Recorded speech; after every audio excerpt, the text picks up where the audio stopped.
मैंने व्यक्तिगत प्रोफेसर मातादीन जी के साथ मेरा संबंध नहीं रहा, क्योंकि वो एक लॉ फैकल्टी में थे। आप जितने एडवोकेट्स हैं, जजेज हैं, मैं तो यही कहूँगा कि इस देश में जो नियम लागू होते हैं बाई फोर्स, वो सब आप लोगों के माध्यम से होते हैं। और जितने भी वक्ता यहाँ पे आए, जिनका मैंने बड़े ध्यान से सबकी बातें सुनी, उससे ये बिल्कुल प्रमाणित हो गया कि उनका बड़ा भारी कंट्रीब्यूशन रहा है। आप देखिए, स्टूडेंट्स ले लीजिए, उनके एडमिशन्स की बात आप कीजिए। अगर किसी बच्चे को एडमिशन ही नहीं मिलेगा तो शिक्षा किस बात की मिलेगी? और जो शिक्षित नहीं होगा उसकी विचारधारा कैसे बदलेगी? कभी नहीं हो सकता। तो उनका बड़ा भारी इसमें योगदान रहा। और आप में से कितने ऐसे हैं जो बता रहे थे भाई उनके जूनियर्स रहे, और बड़ी जब बोल रहे थे तो एक बात को तकरीबन सभी कहते थे, डांटते थे वो, तू कुछ नहीं कर सकता, ये नहीं कर सकता।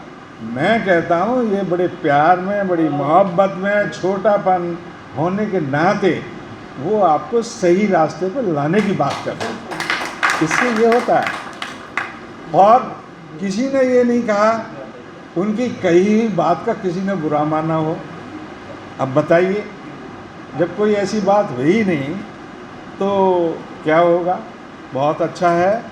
और आप लोगों का बहुत अच्छा ये योगदान है सर। ये जो आप उनके बारे में लिखने की बात कर रहे हैं ना, आप लिखिए उसे बाइलिंगुअल पे, क्योंकि देखिए ये देश है ऐसा। मेरा भी बड़े लाइफ का अपना 35 साल की सर्विस का अनुभव है कि आप हिंदी में कितना अच्छे से अच्छा लिख लें, और जिसको अंग्रेजी अच्छी नहीं आती वो भी कहता है अरे यार ये क्या लिखा है। तो जैसा देखो ऐसा ही अपने आप को रिएक्ट करो। हिंदी वाला हिंदी की तरह बात करो। अगर आप अपने वाइस चांसलर है, इनको कुछ, यही दिल्ली वाले बात ही नहीं है, ऐसी चीज़ को तो आप पूरे देश के जितने विश्वविद्यालय हैं सर, उनको वाइस चांसलर को बाई पोस्ट भेजो, पढ़ें तो सही, कम से कम कोई उनके बारे में जाने ना कि कोई ऐसा व्यक्ति इस दिल्ली के अंदर रहा है जिसका इतना बड़े भारी कंट्रीब्यूशन रहा है। एक चीज़ और मैं देख रहा हूँ जो मैं आपको सच कहता हूँ, और मैं अपने जीवन का अनुभव बताता हूँ। लाइफ में ना 3 चीज़ को कभी वेस्ट मत करना। वैसे तो ऐसा नहीं है कि आप मेरे से खास कोई जूनियर हो सकते हैं, सीनियर भी बहुत होंगे।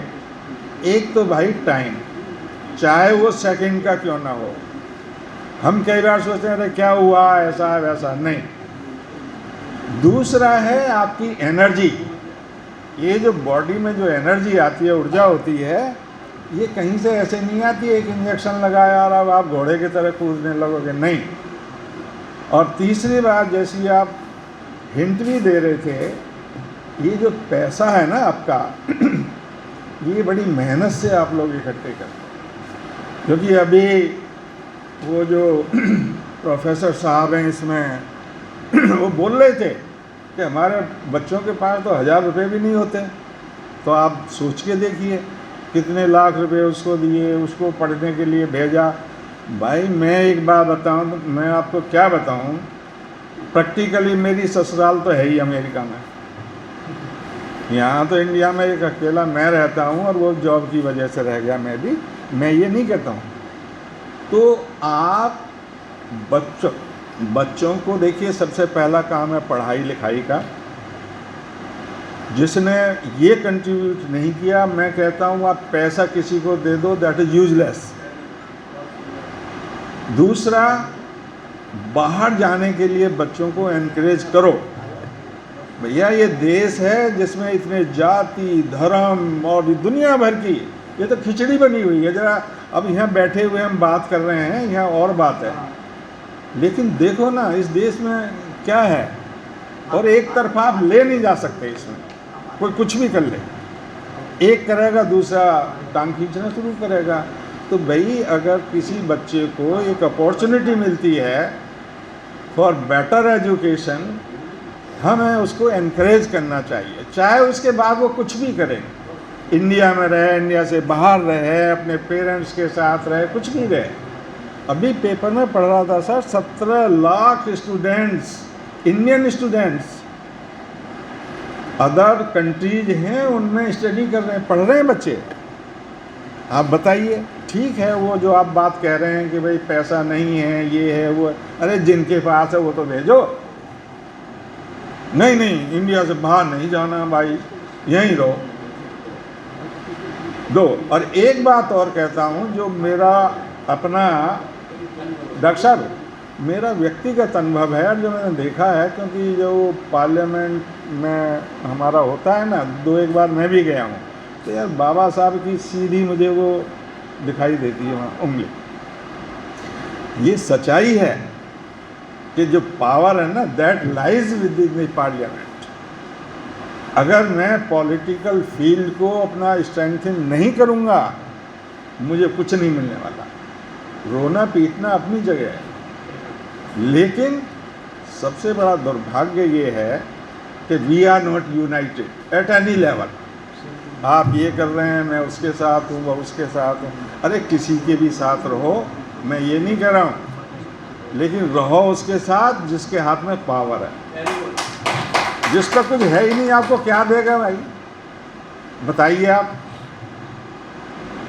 बहुत बातें करते हैं, पढ़े लिखे हैं यार, इतना पढ़ा लिखा इस समय देखो, हम बात तो क्या करते हैं, अभी इतने अनपढ़ हैं, इतने ये हैं, पर मैं ये कह रहा हूँ जितने पढ़े लिखे हैं उनका कंट्रीब्यूशन क्या है, आप उसके बारे में थोड़ा सा ये करें।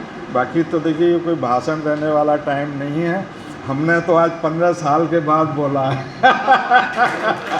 बहुत अच्छे भैया, आई रिटायर्ड इन मार्च 2008, ठीक है। बस अब ये तो आप बता रहे हो, बाकी मैं कहीं बताता नहीं अपने बारे में क्या है।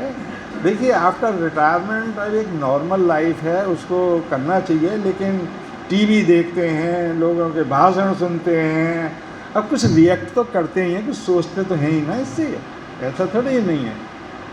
चलिए सर, आपका बहुत बहुत धन्यवाद। अगर आपने अभी तक हमारा चैनल सब्सक्राइब नहीं किया है तो सब्सक्राइब करें और घंटी का बटन बिल्कुल भी दबाना ना भूलें, ताकि सभी लेटेस्ट खबरें पहुंच सकें आप पे सबसे पहले।